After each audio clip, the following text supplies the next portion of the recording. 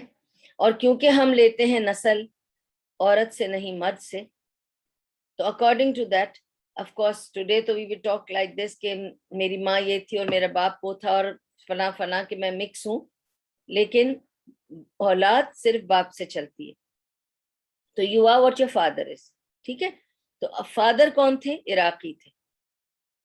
And he had a mix of no Arab people, it was an Egyptian lady. That's why نبی صلی اللہ علیہ وسلم جب انہوں نے ایجپٹ کو بھیجا تھا وفد اپنا, تو ان کو یہ کہہ کے بھیجا تھا کہ بی کائنڈ اینڈ جینٹل, وہ تمہارے ماں کے گھر والے ہیں.